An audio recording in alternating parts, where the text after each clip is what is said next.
Assalamualaikum warahmatullahi wabarakatuh. Waalaikumsalam warahmatullahi wabarakatuh. Alhamdulillahirabbil alamin wassalatu wassalamu ala asyrofil anbiya'i wal mursalin wa ala alihi wa sahbihi ajmain. Qala rabbi shrah li sadri wa yassir li amri wahlul 'uqdatam min lisani yafqahu qawli. Puji syukur kehadirat Allah Subhanahu wa taala yang telah memberikan rahmat, taufik serta inayahnya sehingga kita dapat bertemu kembali di kampus yang kita cintai ini dalam keadaan sehat walafiat tanpa apapun. Shalawat serta salam semoga selalu tetap tercurahkan kepada Nabi Nabi Muhammad Sallallahu Alaihi Wasallam yang selalu jangan dimungkinkan sahabatnya dia Amin. Amin. Oke, di sini para mahasiswa sekalian, di sini Bapak akan meneruskan materi yang kemarin, yakni sebelum acara perkuliahan ini kita mulai, sebaiknya marilah kita berdoa bersama-sama. Berdoa mulai.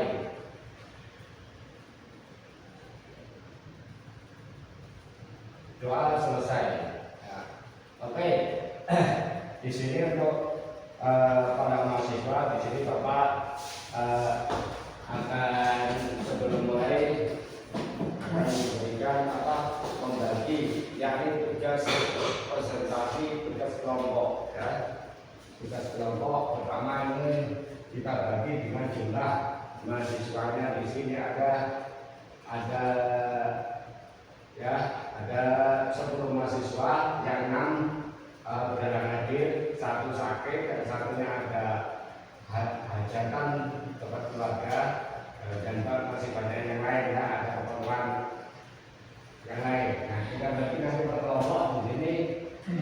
Kita bagi 10 kelompok. Di sini namanya satu, ya, ada nama Muhammad ya, namanya siapa ada. Terus apa? Kedua Ihsan. Siapa lagi Mas? Yuyu. Siapa? Yudi ya? Iya. Terus siapa lagi? Julian. Terus Akbar. 5 Anto. Terus apa lagi? Akbar. Terus apa lagi? Pati ya? Ya. 8 Dewi. 9 apa lagi? Kita. Yang terakhir Norma Alasari. Ini dari sini 10 mahasiswa, nanti akan kita bagi per kelompok, yakni 2 orang ya. Kita buat 2 orang. Kita acak nanti dari 10 ini kita buat kelompok ya.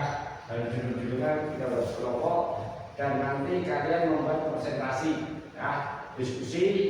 Nanti setelah diskusi dimulai, nanti akan kita mulai tanya jawab ya. Jadi semua mahasiswa itu wajib untuk berdiskusi. Oke, paham ya? Nah, ada yang perlu ditanyakan? Nah, oke, besok untuk minggu depan akan saya panggil untuk yang jatah kelompok pertama itu akan kita suruh maju, namanya Yuli dan Wati ya, untuk presentasi. Gimana? Siap? Kamu siap? Oke. Ya. Oke lah, baiklah. Di sini kita akan lanjut. Bapak untuk pertemuan ini setelah membagi ini kelompok, Bapak akan memberikan sedikit materi bagi kalian semua ya. Mudah-mudahan bisa menjadi wawasan, menambah keimanan kita ya ini. Nah, kita akan membahas tentang apa? Iman kepada malaikat Allah. Iman itu apa sih? Arti dari iman itu apa? Ya. Iman adalah apa? Percaya ya, percaya kepada malaikat Allah. Ya, percaya ya. Kemudian dari iman itu percaya. Oke. Kemudian kita lanjut di sini. Bapak akan menjelaskan tentang tujuan pembelajaran. Tujuan pembelajaran di sini yakni menjelaskan tentang kemudian menyebutkan malaikat Allah beserta tugasnya. Nah, di sini. Nah, coba malaikat-malaikat yang wajib kalian ketahui apa aja? Jibril, Mikail, terus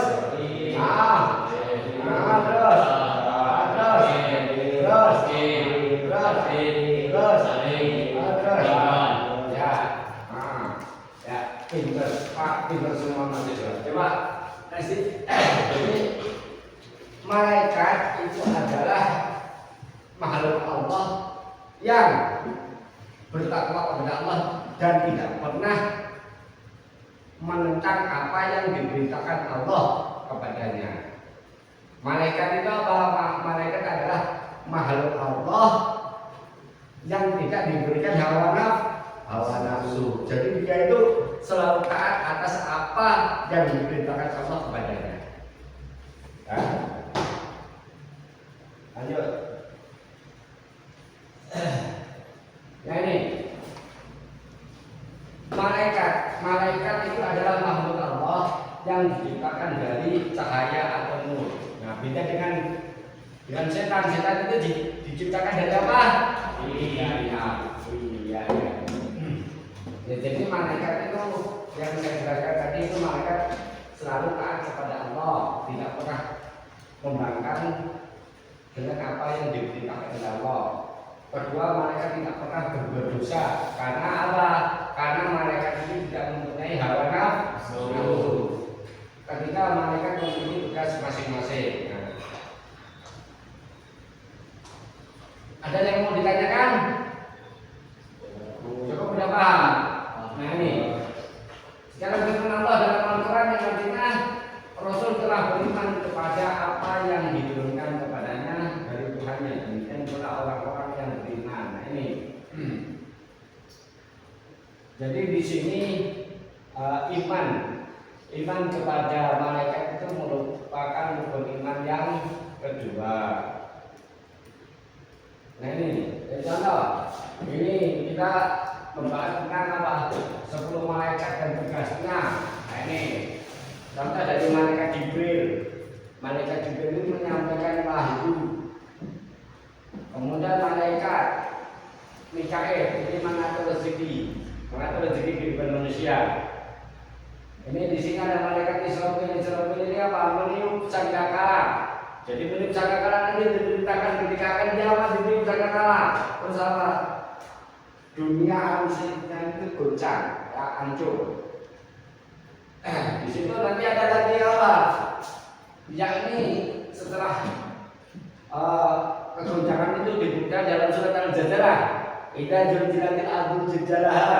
Apabila bumi digoncangkan dengan goncangan yang sangat dahsyat, wa akhrajatil ardu asqalaha, dan bumi mengeluarkan beban yang dikandungnya.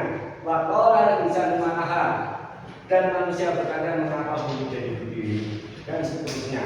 Nah di dalam surat Al-Jadalah ayat terakhir itu ada ayat berbunyi wa ya'mal mithqala dzarratin khairan yarah wa man ya'mal mithqala dzarratin syarran yarah. Barang siapa berbuat kebaikan sebesar zarah pun niscaya dia akan melihatnya, dan barang siapa berbuat kejelekan sebesar zarah pun niscaya dia akan melihat balasannya pula. Nah, itulah namanya hukum timbal balik, hukum ketentuan pasti yang ditetapkan Allah kepada manusia. Kemudian di sini ada malaikat yang apa? Malaikat munkar yang menanya di dalam kubur. Man rabbuka? Siapakah nama Tuhanmu? Man ismuka? Siapakah namamu? Tegas, malaikat yang menurut itu malaikat munkar. Orang munkar, dia nggak pernah sedikit aja mempunyai sifat senyum. Man rabbuka? Makanya sekarang ini baca permenangan. Nah, paham ya ini? Kita lanjut. Sekarang tentang hikmah beriman kepada malaikat. Kita bisa mengambil hikmah beriman kepada malaikat ya. Jadi yang pertama adalah rajin beribadah. Kemudian berhati-hati dalam bertindak, selalu berbuat baik. menjauhi perbuatan buruk, dan terakhir meningkatkan ketakwaan kepada Allah. Itu hikmahnya kita beriman. Nah ini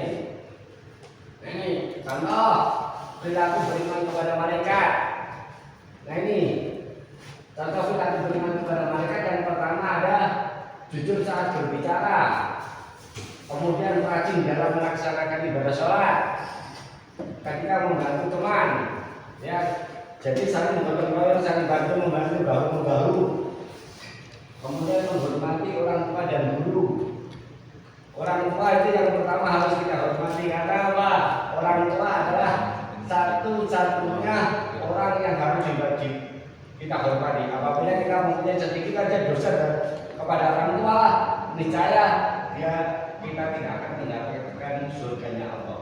Dan doa kita selalu tertolak karena kita mendapatkan itu dari kedua orang tua. Yang terakhir menjaga kebersihan. Nah, jadi manusia itu dijaga untuk selalu bersih, untuk selalu suci dimanapun berada. Suci sama bersih beda gak? Beda. Kalau bersih belum tentu suci. Kalau suci udah pasti bersih. Nah ini, di sini setelah materi-materi tadi yang Bapak sampaikan, di sini Bapak sedikit akan memberikan atau mengetes mahasiswa tentang apa pemahaman kalian. Coba tentang pemahaman kalian ini kita latihan soal. Coba, malaikat diciptakan dari apa? Tanah, cahaya, api. Dari cahaya. Ya. Kedua siapakah malaikat penyampai wahyu? Mikael, Jibril, Israfil. Jibril ya, benar. Yang terakhir malaikat yang mencatat amal baik siapa? Malaikat pencipta. Siapa ayo? Siapa? Malaikat yang mencatat iman amal baik siapa? Ayo, malaikat. Oke ya, bagus. Berarti Anda semua paham tentang apa materi yang saya sampaikan. Oke yuk, kalau ada yang bertanya ini dari malaikat, dari mahasiswa, silakan. Yuk, kita kasih pertanyaan. Kita kasih kesempatan untuk bertanya. Yuk silakan. Kalau ada yang mau tanya, apa yang belum paham tentang ini silakan bertanya. Ya silakan. Apakah malaikat cuma ada 10 Pak atau? Oh ya sih, pertanyaan yang sangat bagus. Apakah malaikat cuma ada 10 Pak? Ini adalah pertanyaan yang bagus. Ya. Malaikat itu berjumlah 10 karena itu malaikat yang wajib diketahui. Yang wajib diketahui itu berjumlah 10. Yang tidak wajib diketahui itu banyak. Ada ribuan malaikat. Soalnya apa? Kalau kita kaji, ketika orang untuk menjalankan sholat tasbih, malaikat itu masuk ke dalam laut, nyemplung ke dalam laut. Ketika orang itu kemudian apa? Mengibarkan salatnya. Ketika subhanallah walhamdulillah wala ilaha illallah wallahu akbar. Subhanallah walhamdulillah wala ilaha illallah wallahu akbar. Malaikat itu masuk ke laut, kemudian malaikat itu terbang apa? Mengibarkan sayapnya. Percikan air itu berubah menjadi malaikat dan mendoakan orang yang sedang menjalankan sholat tasbih. Nah itu sangat mulia sholat tasbih itu. Sholat tasbih itu bisa dikerjakan setiap hari, kalau enggak setiap hari, seminggu sekali, kalau enggak seminggu sekali, sebulan sekali, kalau enggak sebulan sekali, setahun sekali, enggak bisa setahun sekali, 10 tahun sekali, kalau enggak bisa 10 tahun sekali apa? Seumur hidup sekali. Tapi kalau seumur hidup cuma satu kali menjalankan sholat tasbih, kok nemen amat gitu. Ya, kok nemen amat enggak kira lah. Sebulan sekali lah enggak apa-apa. Gitu ya, menjalankan sholat tasbih ya. Ya, ini bisa diboleh ini pertanyaan saya. Oke, silakan kalau ada pertanyaan lain. Enggak ada. Nah ini ya sedikit materi yang Bapak sampaikan, mudah-mudahan bermanfaat dan kita bisa mengambil hikmah yang saya sampaikan dan bisa menjalankan dalam kehidupan sehari-hari ya. Insya Allah pertemuan ini kita lanjutkan ke minggu depan ya. Cukup sekian dari Bapak, kurang lebihnya Bapak mohon maaf. Bapak akhiri dengan topik dan saya. Wassalamualaikum warahmatullahi wabarakatuh.